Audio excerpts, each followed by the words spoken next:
ನಮಸ್ಕಾರ, ಕರ್ನಾಟಕ ರುಚಿಗೆ ಸ್ವಾಗತ. ನಾನಿವತ್ತು ಚಿಕನ್ ಬಿರಿಯಾನಿ ಮಾಡೋದು ತೋರಿಸ್ತಾ ಇದ್ದೀನಿ. ತುಂಬ ಸಿಂಪಲ್ಲಾಗಿ ಹೇಗೆ ಚಿಕನ್ ಬಿರಿಯಾನಿ ಮಾಡ್ಕೋಬೋದು ಅಂತ. ಒಂದು ಅರ್ಧ kg ಚಿಕನ್ ತೊಗೊಂಡಿದ್ದೀನಿ. ಒಂದು ಈರುಳ್ಳಿನ ಕಟ್ ಮಾಡಿ ಇಟ್ಕೊಂಡಿದ್ದೀನಿ. 1 ಟೊಮೆಟೊ ತೊಗೊಂಡಿದ್ದೀನಿ. 1 ಬೆಳ್ಳುಳ್ಳಿ, ಅರ್ಧ ಇಂಚಷ್ಟು ಶುಂಠಿ ಮತ್ತು ಸ್ವಲ್ಪ ಕೊತ್ತಂಬರಿ ಹಾಕಿ ರುಬ್ಬಿ ಇಟ್ಕೊಂಡಿದ್ದೀನಿ. ಪೇಸ್ಟ್ ಥರ ಇದು. ಸ್ವಲ್ಪ ಪುದೀನ ತೊಗೊಂಡಿದ್ದೀನಿ. ಧನಿಯಾ ಪುಡಿ 1.5 ಸ್ಪೂನು, ಅರ್ಧ ಸ್ಪೂನ್ನಷ್ಟು ಅರಿಶಿನ ಪುಡಿ. ಇದು ಶಾಯಿ ಜೀರಾ ಅಂತ. ಇದು ಬಿರಿಯಾನಿಗೆ ಹಾಕಿದ್ರೆ ತುಂಬ ಚೆನ್ನಾಗಿರುತ್ತೆ. ಇದು ಮಾಮೂಲಿ ಜೀರಿಗೆ ಅಲ್ಲ, ಇದು ಶಾಯಿ ಜೀರಾ. ಇದನ್ನ 1 ಸ್ಪೂನ್ನಷ್ಟು ತೊಗೊಂಡಿದ್ದೀನಿ. 1.5 ಸ್ಪೂನ್ನಷ್ಟು ಖಾರದ ಪುಡಿ ತೊಗೊಂಡಿದ್ದೀನಿ. ಪಲಾವ್ ಎಲೆ 2 ತೊಗೊಂಡಿದ್ದೀನಿ. ಚಕ್ಕೆ 3 ಇಂಚು, ಜಾಪತ್ರೆ 1 ಚಿಕ್ಕ ತುಂಡು, 1 ಅನಾನಸ್ ಹೂವು, ಇದು ಕಲ್ಲು ಹೂವು ಅಂತ, ಇದನ್ನೊಂದು ಸ್ವಲ್ಪ ತೊಗೊಂಡಿದ್ದೀನಿ. ಇದು ಕಪ್ಪು ಏಲಕ್ಕಿ 1 ತೊಗೊಂಡಿದ್ದೀನಿ. ಮಾಮೂಲಿ ಏಲಕ್ಕಿ 2 ತೊಗೊಂಡಿದ್ದೀನಿ. ಮೆಣಸು 10 ಕಾಳಷ್ಟು, ಮರಾಠಿ ಮೊಗ್ಗು 2 ಮತ್ತು ಲವಂಗ 5 ರಿಂದ 6 ತೊಗೊಂಡಿದ್ದೀನಿ. ಇದು ಸ್ವಲ್ಪ ಸ್ಪೈಸಸ್ ಎಲ್ಲ ಸ್ವಲ್ಪ ಜಾಸ್ತಿ ತೊಗೊಂಡಿದ್ದೀನಿ, ಯಾಕೆಂದರೆ ನಾನು ಗರಂ ಮಸಾಲ ಹಾಕ್ತಾ ಇಲ್ಲ ಇಲ್ಲಿ. ಅಕ್ಕಿ 2 ಗ್ಲಾಸ್ ತೊಗೊಂಡಿದ್ದೀನಿ. ಮಾಮೂಲಿ ಸೋನಾ ಮಸೂರಿ ಅಕ್ಕಿನೇ ತೊಗೊಂಡಿದ್ದೀನಿ. ನಿಮ್ಗೆ ಯಾವ್ದು ಬೇಕಿದ್ರೂ ತೊಗೋಬೋದು. ಇವಾಗ ಸ್ಟಾರ್ಟ್ ಮಾಡೋಣ. ಸ್ಟಾರ್ಟ್ ಮಾಡೋದಕ್ಕಿಂತ ಮುಂಚೆ ನೀವು ನನ್ನ ಚಾನಲ್ ಸಬ್ಸ್ಕ್ರೈಬ್ ಮಾಡಿಲ್ಲ ಅಂದರೆ ಸಬ್ಸ್ಕ್ರೈಬ್ ಮಾಡಿಬಿಡಿ. ಹಾಗೆ ಪಕ್ಕದಲ್ಲಿ ಒಂದು ಬೆಲ್ ಐಕಾನ್ ಬರುತ್ತೆ, ಅದ್ರ ಮೇಲೆ ಕ್ಲಿಕ್ ಮಾಡಿ. ನೋಡಿ, ಒಂದು ಕುಕ್ಕರ್ನಲ್ಲಿ ಎಣ್ಣೆ ಇಟ್ಕೊಂಡಿದ್ದೀನಿ. 4 ಸ್ಪೂನ್ನಷ್ಟು ಹಾಕ್ಕೊಂಡಿದ್ದೀನಿ, ಏಕೆಂದರೆ ನಾನು ತುಪ್ಪ ಬೆಣ್ಣೆ ಏನು ಬಳಸ್ತಾ ಇಲ್ಲ. ಮಸಾಲೆನೆಲ್ಲ ಹಾಕ್ಕೊಂಡಿದ್ದೀನಿ. ಇದೆಲ್ಲ ಸ್ವಲ್ಪ ಫ್ರೈ ಆದಮೇಲೆ ಶಾಯಿ ಜೀರಾ ಹಾಕ್ಕೊಳ್ಳೋಣ. ಇವಾಗ ಈರುಳ್ಳಿ ಹಾಕ್ಕೊಂಡಿದ್ದೀನಿ. ಈರುಳ್ಳಿ ಸ್ವಲ್ಪ ಫ್ರೈ ಆಗಲಿ. ನೋಡಿ, ಇವಾಗ ಈರುಳ್ಳಿ ಫ್ರೈ ಆಯಿತು. ಇವಾಗ ನಾನು ಪುದೀನ ಹಾಕ್ಕೊಂಡಿದ್ದೀನಿ.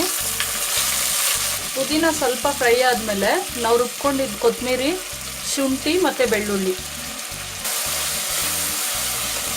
ಇದೆಲ್ಲ ಚೆನ್ನಾಗಿ ಹಸಿ ವಾಸನೆ ಹೋಗೋವರೆಗೂ ಫ್ರೈ ಮಾಡ್ಕೊಳ್ಳೋಣ. ನೋಡಿ, ಇದೆಲ್ಲ ಫ್ರೈ ಆಯಿತು. ಇವಾಗ ನಾನು ಖಾರದ ಪುಡಿ, ಧನಿಯಾ ಪುಡಿ ಮತ್ತು ಅರಿಶಿನ ಪುಡಿ ಇದನ್ನು ತಿರುಗಿಸ್ಕೊಳ್ಳೋಣ. ಇವಾಗ ಟೊಮೆಟೊ ಹಾಕ್ಕೊಳ್ಳೋಣ. ಇವಾಗ ರುಚಿಗೆ ಎಷ್ಟು ಬೇಕೋ ಅಷ್ಟು ಉಪ್ಪು ಹಾಕ್ಕೊಳ್ಳಿ. ಸ್ವಲ್ಪ ಹಾಕಿದ್ದೀನಿ, ಸಾಲದೇ ಇದ್ದರೆ ಮತ್ತೆ ಸೇರಿಸ್ಕೊಳ್ಳೋಣ ಆಮೇಲೆ.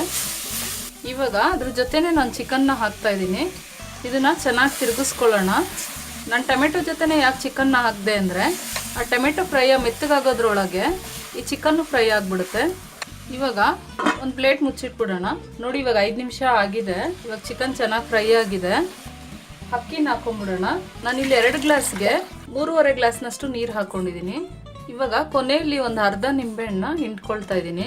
ನಾವು ಕೊನೆಯಲ್ಲಿ ನಿಂಬೆಹಣ್ಣಿನ ರಸ ಹಾಕೋದ್ರಿಂದ ಅನ್ನ ಉದುರುದ್ರಾಗುತ್ತೆ. ಇವಾಗ ನಾನು ಕುಕ್ಕರ್ ಮುಚ್ಚಿಟ್ಕೊಂಡು 1 ವಿಷಲ್ ಬರ್ಸ್ಕೊಳ್ತೀನಿ ಮೀಡಿಯಮ್ ಫ್ಲೇಮಲ್ಲಿ. ನೋಡಿ, ಇವಾಗ ಕುಕ್ಕರ್ ತಣ್ಣಗಾಗಿದೆ.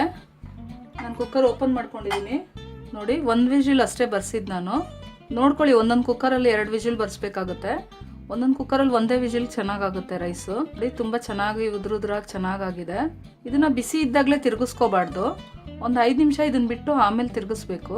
ನೋಡಿದ್ರಲ್ಲ ಫ್ರೆಂಡ್ಸ್, ತುಂಬ ಸುಲಭವಾಗಿ ಚಿಕನ್ ಬಿರಿಯಾನಿ ಮಾಡ್ಕೊಳ್ಳೋದು. ಅರ್ಜೆಂಟ್ ಇದ್ದಾಗ ನಾನು ಇದೇ ಥರನೇ ಮಾಡೋದು. ಟೇಸ್ಟು ಅಷ್ಟೇ, ಇದು ತುಂಬ ಚೆನ್ನಾಗಿರುತ್ತೆ. ನೀವು ಇದನ್ನೊಂದ್ಸರಿ ಟ್ರೈ ಮಾಡಿ ನೋಡಿ. ಟ್ರೈ ಮಾಡಿ ನನಗೆ ಕಾಮೆಂಟ್ಸ್ ಮಾಡಿ. ಹಾಗೆ ಸಬ್ಸ್ಕ್ರೈಬ್ ಮಾಡೋದನ್ನ ಮರಿಬೇಡಿ. ನೀವು ಸಬ್ಸ್ಕ್ರೈಬ್ ಮಾಡಿದ್ಮೇಲೆ ಪಕ್ಕದಲ್ಲಿ ಒಂದು ಬೆಲ್ ಐಕಾನ್ ಬರುತ್ತೆ. ಬೆಲ್ ಐಕಾನ್ ಕ್ಲಿಕ್ ಮಾಡಿ. ಅದನ್ನು ಕ್ಲಿಕ್ ಮಾಡೋದ್ರಿಂದ ನಾನು ಮಾಡೋ ಹೊಸ ರೆಸಿಪೀಸ್ ನೋಟಿಫಿಕೇಷನ್ ನಿಮಗೆ ಬರುತ್ತೆ. ಹಾಗೆ ನಿಮ್ಮ ಫ್ರೆಂಡ್ಸ್ ಆ್ಯಂಡ್ ರಿಲೇಟಿವ್ಸ್ಗೆ ಶೇರ್ ಮಾಡಿ ಫ್ರೆಂಡ್ಸ್. Thank you.